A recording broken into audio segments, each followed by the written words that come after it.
This is KATU News at 11 on your side. Today marks a milestone. 1 year ago, Oregon announced its first case of the coronavirus, and Oregonians have been through a lot over the past year. I just want to reassure Oregonians that we are taking this very, very seriously. Since then, a lot has changed.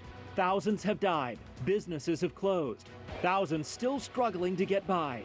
But through those dark times, there has been progress. We truly see the light at the end of the tunnel. Thousands have been vaccinated, and now it seems like life is in its first steps of returning to some kind of normalcy.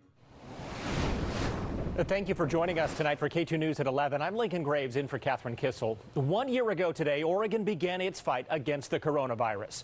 Since then, daily life for everyone has likely changed. Today, KATU's Allison Mechanic went out to see how people are looking back at the past year. She joins us now from Northeast Portland. What are people saying, Allison? Well, Lincoln, we took this question online to the people that we met in Portland today. While they all had different answers, they all say that this time last year, they had no idea what the next year had in store for them.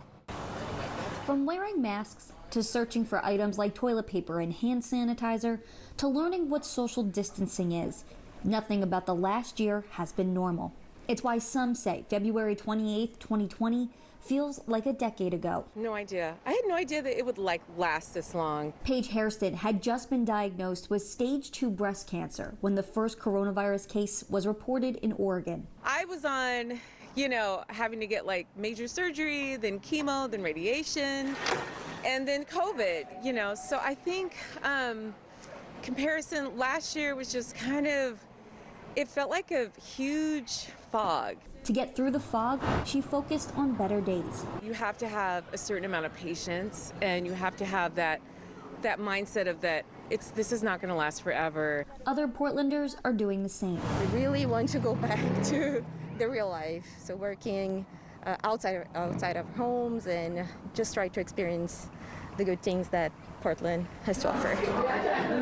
Like going out to eat without thinking twice. But unfortunately, some of those things won't be possible when life gets back to normal. For some businesses, the past year was just too much for them to bear, and they had to close their doors for good. A lot of them tried, though. They put in tables, and they even had ordering windows put in to try and serve their customers. While it worked for some, it didn't work for all. We've had to overcome these hurdles, and it is exhausting. SHIRLEY Henderson has been able to keep the doors to her coffee shop open, but while she's able to still serve coffee, something is still missing. And it's also the connections with people.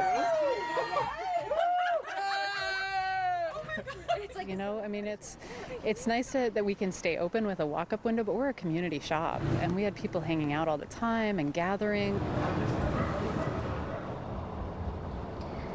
Now, in addition to sharing their reflections on the past year, everyone we spoke to today shared their hope that vaccines bring, and tomorrow morning, people 65 and older will be able to register for a vaccine at a site just like the Oregon Convention Center.